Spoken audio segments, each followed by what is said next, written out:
Hi this is Prabhat Ranjan. स्वागत करता हूं हमारे किससे एडमिशन के यूट्यूब वीडियो सीरीज में, एक नए यूट्यूब वीडियो में कि किस प्रकार के बेस्ट प्राइवेट इंजीनियरिंग कॉलेजेस आज के डेट में एग्जिस्ट करते हैं, किन में हम एडमिशन लें किन में ना लें। यानी कुछ देखिए, हर एक प्राइवेट इंजीनियरिंग कॉलेज का लिस्ट तो दे पाना पॉसिबल नहीं है, कौन बेस्ट है, कौन क्या है, कौन नहीं है। लेकिन आपको एक क्राइटेरिया दे सकता हूं जिससे आप जज कर पाओ कि अच्छा ये सारे कॉलेजेस मेरे बेस्ट प्राइवेट इंजीनियरिंग कॉलेज के लिस्ट में आ जाते हैं, ये सारे प्राइवेट इंजीनियरिंग कॉलेजेस इस टाइप के कैटेगरी में आते हैं। तो आपको आज के इस वीडियो में ये सारी चीजें क्लियर हो जाएंगी। यानी कि अगर आपने कोई प्राइवेट इंजीनियरिंग कॉलेज पसंद कर रखा है तो आज आप जज कर पाओगे कि इस पर्टिकुलर कॉलेज में एडमिशन लेना वर्थ इट है या नहीं है, या फिर हम किस प्रकार के और ऑप्शंस को देख सकते हैं। तो चलिए हम डिस्कस करना चालू करते हैं। तो आज के इस वीडियो में हम तीन प्रकार के कॉलेजेस को कैटेगराइज कर रहे होंगे, तीन प्रकार के कैटेगरीज में आपके प्राइवेट इंजीनियरिंग कॉलेजेस की अगर हम बात कर ले तो सबसे पहला कैटेगरी ऐसा होगा जिसमें हम पैसे तो बहुत ज्यादा दे रहे हैं लेकिन साथ ही साथ हमें प्लेसमेंट्स भी बढ़िया देखने को मिलते हैं। दूसरे कॉलेज ऐसे होंगे जहां पर पैसे उतने कुछ खास हम नहीं दे रहे हैं लेकिन अगेन हमें प्लेसमेंट्स बढ़िया देखने को मिलते हैं। और तीसरे कॉलेज ऐसे होंगे जहां पर हम पैसे बहुत ज्यादा दे रहे हैं लेकिन प्लेसमेंट्स हमें देखने को नहीं मिलते। तो देखिए, पहला जो दो कैटेगरी है इसमें स्टूडेंट की तरफ से बढ़िया एफर्ट देखने को मिलता है, यानी कि आपने काफी बढ़िया इंजीनियरिंग एंट्रेंस एग्जाम क्रैक किया जहां पर आपको प्लेसमेंट काफी बढ़िया देखने को मिलता है।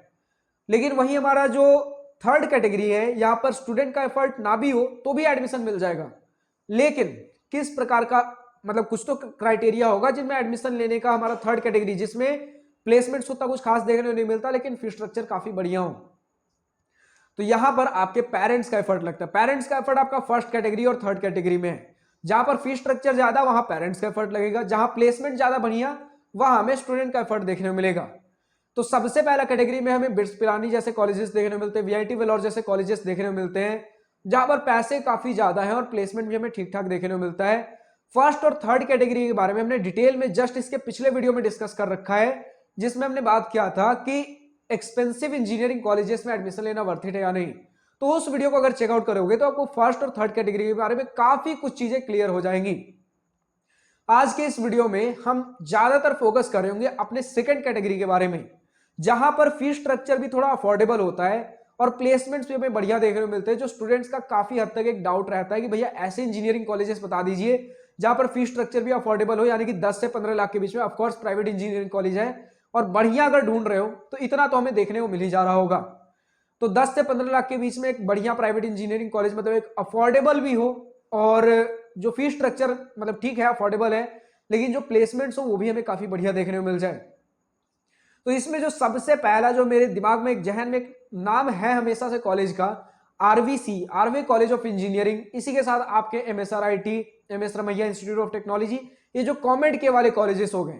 कुछ आपको महाराष्ट्र में टॉप प्राइवेट इंजीनियरिंग कॉलेजेस देखने को मिल जाएंगे, कुछ आपको उत्तर प्रदेश में एकेटीयू के अंदर भी देखने को मिल जाएंगे। लेकिन एकेटीयू वाले मोस्ट ऑफ द कॉलेजेस वो हैं जो कि मीडियोकर प्लेसमेंट्स देते हैं, ना तो बहुत खराब है और ना ही आपको बहुत बढ़िया देखने को मिलेंगे। तो सेकंड कैटेगरी में कहीं पर एकेटीयू का फिट हो पाना कुछ मुश्किल है। कुछ कॉलेजेस हाँ ऑफ कोर्स बढ़िया है, लेकिन majority of the colleges AKTU के अंदर जस्ट नॉर्मल डिसेंट से हैं। तो सेकंड कैटेगरी में समझिए, अगर आपने कुछ ऐसे कॉलेजेस फिगर आउट किए हैं जहां पर आपका फीस स्ट्रक्चर कुछ 10 से 15 लाख के बीच में है, और अगर हम बात कर ले आपका जो प्लेसमेंट लगता है एवरेज पैकेज अगर 8 से 10 लाख भी है, तो आपने काफी बढ़िया कॉलेज फिगर आउट कर लिया है प्राइवेट इंजीनियरिंग कॉलेज की बात कर लो तो। लेकिन वही अगर हम बात कर ले 8 से 10 एलपीए का हमारा एवरेज पैकेज है और 10 से 15 लाख हमारा 4 साल में कुछ फीस स्ट्रक्चर देखने को मिल जा रहा है, तो इनमें हम बहुत ज्यादा कैंपस लाइफ, एक्सपोजर, ये सारी चीजें बहुत ज्यादा हम BITS Pilani VIT Vellore level पे एक्सपेक्ट नहीं कर सकते। लेकिन अगर आपको बढ़िया कैंपस लाइफ देखने को मिल रहा है जो कि हमें कॉमेड के वाले टॉप कॉलेजेस में देखने को मिलता है, तो आपके लिए काफी बढ़िया एक प्लस पॉइंट हो जाएगा। लेकिन भाई अगर अगेन हम बात कर ले कॉमेड के में जो टॉप कॉलेजेस हो गए आपके आरवीसी, एमएसआरआईटी जैसे जो कॉलेजेस हो गए, इनमें देखिए बहुत बड़े आप कैंपस एरिया एक्सपेक्ट नहीं कर सकते क्योंकि ये बिल्कुल सिटी के बीच में लोकेटेड होते हैं। तो दरअसल बात यह है कि सिटी के बीच में लोकेटेड होने से एक प्लस पॉइंट भी है और एक नेगेटिव पॉइंट भी है। प्लस पॉइंट ये हो जाता है कि आप शहर से काफी ज्यादा नजदीक लोकेटेड हो, कहीं भी आपका कनेक्टिविटी आसान हो जाता है, मार्केट जाना है, रेलवे स्टेशन, एयरपोर्ट जाना है, ये काफी बढ़िया सुविधा हो जाता है। लेकिन शहर के बीचों बीच एक बहुत बड़ा आपको लैंड मिल पाना एक बार में, ये थोड़ी दिक्कत होती है। इसलिए शहर के बीच में जो कॉलेजेस होते हैं वहां पर हमें एक छोटा कॉलेज एरिया ही देखने को मिलता है। बट वहीं अगर एक बड़ा कैंपस एरिया ढूंढ रहे हो तो थोड़ा सा आउटस्कर्ट्स में शहर से बाहर लोकेटेड होगा, तो बड़ा कैंपस एरिया तो मिलता है लेकिन काफी हद तक आपका कनेक्टिविटी थोड़ा कट जाता है। तो देखिए यही सारी कुछ चीजें, अगर 10 से 15 लाख के बीच में आपका 4 साल का फीस स्ट्रक्चर है, 8 से 10 एलपीए के बीच का आपका कुछ एवरेज पैकेज है, जिसमें अगर डिसेंट कॉलेज लाइफ में मिल रहा है, तो बेझिझक इस प्रकार के प्राइवेट इंजीनियरिंग कॉलेजेस को ऑप्ट आउट कर सकते हो, क्योंकि आपके पेरेंट्स के पॉकेट पे भी ज्यादा बर्डन नहीं पड़ने वाला अगर प्राइवेट इंजीनियरिंग कॉलेजेस ही चाहिए तो।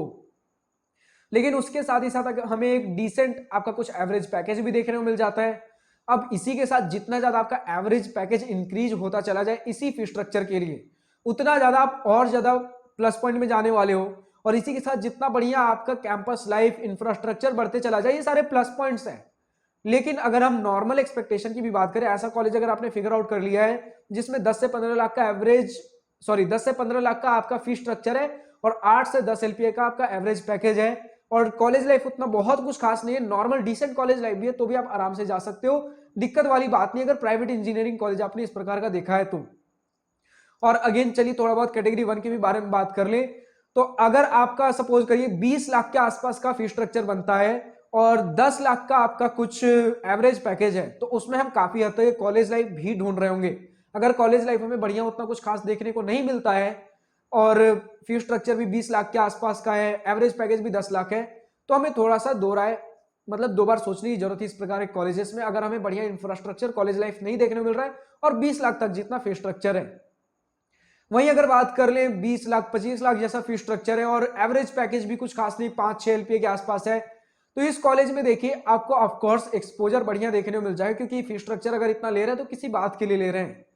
तो इस कॉलेज में पूरा, मैं हमेशा बोलूंगा, जब तक आपका फाइनेंशियल कंडीशन बहुत बढ़िया नहीं है तब तक एडमिशन लेने की जरूरत नहीं है। रीजन क्या हो सकता है मैंने पिछले वीडियो में बता दिया है, जहां पर मैंने बताया है कि एक्सपेंसिव इंजीनियरिंग कॉलेजेस में आज के डेट में एडमिशन लेना वर्थ इट है या नहीं। आज के इस वीडियो में तो इतना ही था। जो भी आपके कुछ डाउट्स रह गए एडमिशन को लेकर, कॉलेज सिलेक्शन को लेकर, कमेंट सेक्शन में लिखकर पूछिए। अगर मुझे आपका डाउट जेन्युइन लगता है तो उस पर्टिकुलर डाउट के ऊपर भी एक डेडिकेटेड सेपरेट वीडियो अपलोड कर दूंगा।